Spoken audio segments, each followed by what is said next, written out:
नमस्कार दोस्तों, स्वागत है आपका हमारे YouTube चैनल महादेव योगी पर। आज की वीडियो में हम बात करेंगे योग के साथ साथ सही आहार क्या होना चाहिए।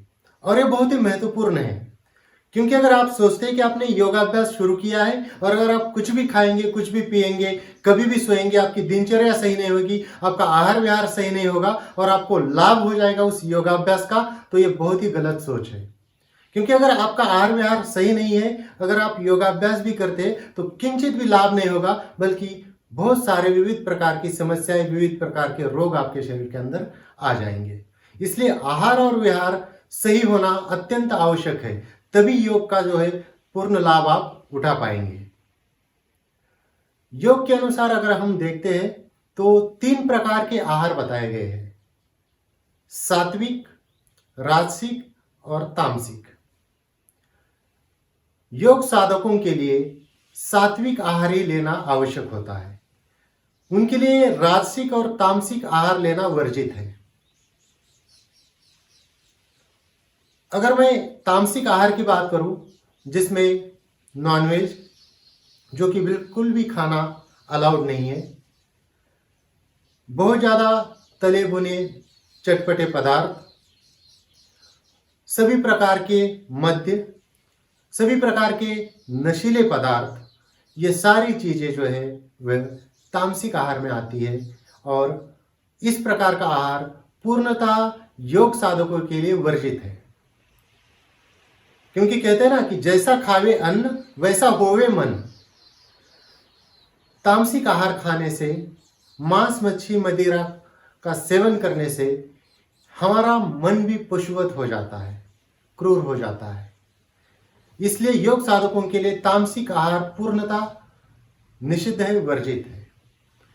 इसी प्रकार से राजसिक आहार भी योग साधकों के लिए खाना मना है।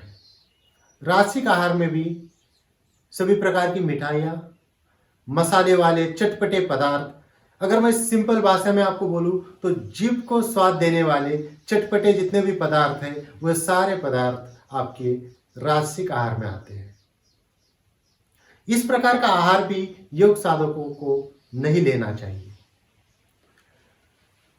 आजकल की लाइफस्टाइल के अनुसार अगर देखा जाए तो इतना भी संभव नहीं कि हम कंटिन्यू सात्विक आहार ही ले, लेकिन कभी कभार महीने, 6 महीने, साल में एक आध बार कुछ मिठाइयाँ, चटपटी चीज़ें खाएंगे तो एक आध बार चीट आहार चल जाएगा। लेकिन योग साधकों के लिए सात्विक आहार ही उत्तम आहार माना गया है।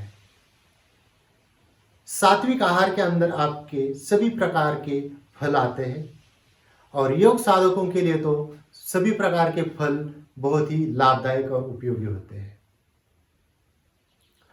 अगर हम शरीर के अनुसार भी अगर हम सोचेंगे तो हमारे शरीर को 80% जो आहार है वह क्षारीय होना चाहिए और 20% जो आहार है वह अम्लीय होना चाहिए। 80% अल्कलाइन डाइट, 20% एसिडिक डाइट। तो सोचिए आजकल जो हम खा रहे हैं वो कितना परसेंट एसिडिक है और कितना परसेंट अल्कलाइन है। उल्टा कर दिया हमने।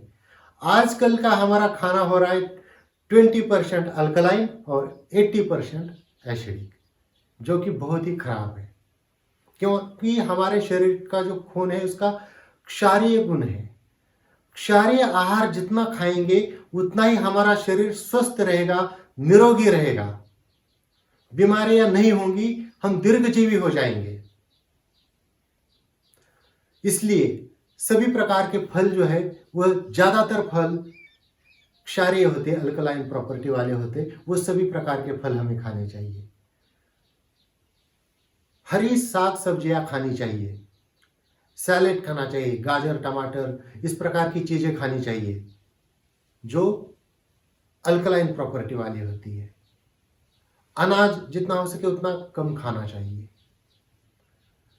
अगर प्योर मिलता है तो दूध और दूध से बने हुए बाकी सारे प्रोडक्ट आप खा सकते हैं, वो भी बहुत अच्छे होते हैं, लेकिन प्योर हो तो, मिलावटी हो तो नहीं। योग साधकों के लिए पहला जो उसका भोजन रहेगा, पहला जो उसका आहार रहेगा, सबसे उत्तम होता है नारियल पानी। अगर आप सुबह उठते हैं, उठने के बाद उषापान करते हैं, उसके बाद फ्रेश हो जाते हैं, नहाते धोते हैं, योगाभ्यास करते हैं, उसके बाद जब पहला आहार जो आपके पेट में जाना चाहिए वो होना चाहिए नारियल पानी। अगर नारियल पानी नहीं मिलता है तो सीजन जिस भी फलों का चल रहा हो उस सीजन के फल या फलों का जूस आप ले सकते हैं।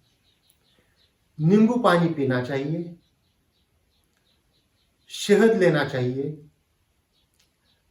सुबह 6 बजे से 12 बजे तक जो भी फल उपलब्ध है वह सभी प्रकार के फल आपके आहार में ज्यादा से ज्यादा होने चाहिए। उसके बाद जब आपका लंच होगा, दोपहर का खाना होगा, उसमें ज्यादा से ज्यादा मात्रा में सलाद होना चाहिए।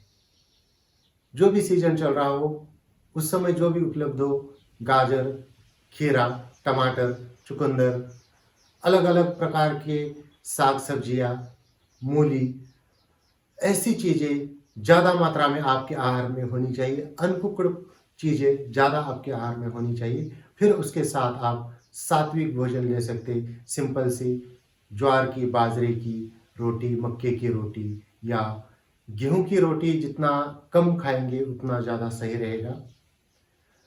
चने की रोटी जो भी हो, या अगर आप चावल भी खाते हैं तो आजकल जो मार्केट में जो चावल पॉलिश वाले आ रहे हैं वो ना खा के जो नेचुरल या ब्राउन राइस जो आ रहा है वो लेंगे तो वो ज़्यादा बढ़िया रहेगा। जितनी भी दालें हैं वो छिलके के साथ अगर लेते हैं तो वह उत्तम होता है।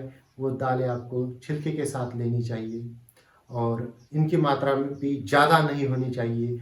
आप छाछ ले सकते हैं, लंच में आप दही का भी इस्तेमाल कर सकते हैं। उसी प्रकार से योग साधक का जो उसके बाद वाला आहार होगा, रात्रि से पहले वाला जो आहार होगा, वह कोशिश ये होनी चाहिए कि योग साधक की कि सूरज डूबने के बाद कुछ भी ना खाया जाए। उससे पहले वो भी भूख से बिल्कुल आधा, जितनी भूख है उतना तो बिल्कुल भी रात का खाना नहीं, आखिरी मील नहीं, भूख से बिल्कुल आधा और बहुत सिंपल सुपाच्य और एक ही प्रकार का आहार हो तो सबसे उत्तम है। और रात्रि भोजन के बाद, शाम के भोजन के बाद तुरंत सोना नहीं है। कम से कम लास्ट भोजन के बाद 2, ढाई, 3 घंटे के बाद ही आपको सोना है। आखिरी भोजन के बाद आपको या तो वज्रासन में बैठना है या कुछ देर शतपावली करनी है। अगर किसी को रात के समय बहुत ज़्यादा भूख लगी, कुछ खाने का मन किया या खाना ही पड़ा तो रात्रि के समय में सिर्फ और सिर्फ आप दूध ले सकते हैं, इसके अलावा कुछ नहीं। तो बहुत सिंपल जो आहार होता है वह आहार एक योग साधक का होना चाहिए। कभी भी योग साधक को ओवर ईटिंग नहीं करनी चाहिए। बहुत ज़्यादा प्रोटीन वाली चीज़ें भी योग साधक के लिए नहीं है। मसल बिल्ड करने वाले, बॉडी बिल्डिंग करने वाले या खेलकूद करने वाले ज़्यादा प्रोटीन वाला आहार लेते हैं, लेकिन योग साधक को ज़्यादा प्रोटीन वाले आहार की आवश्यकता नहीं है। सिंपल और सुपाच्य आहार जितना होगा उतना योग साधक के लिए अच्छा होता है। तो दोस्तों, ये थी कुछ जानकारी योग के साथ साथ हमारा आहार किस प्रकार का होना चाहिए इसके बारे में। इसी प्रकार से और जानकारी के लिए हमारे चैनल को सब्सक्राइब कीजिए, इस वीडियो को लाइक कीजिए, अपने दोस्तों के साथ शेयर कीजिए। स्वस्थ रहिए, मस्त रहिए। धन्यवाद।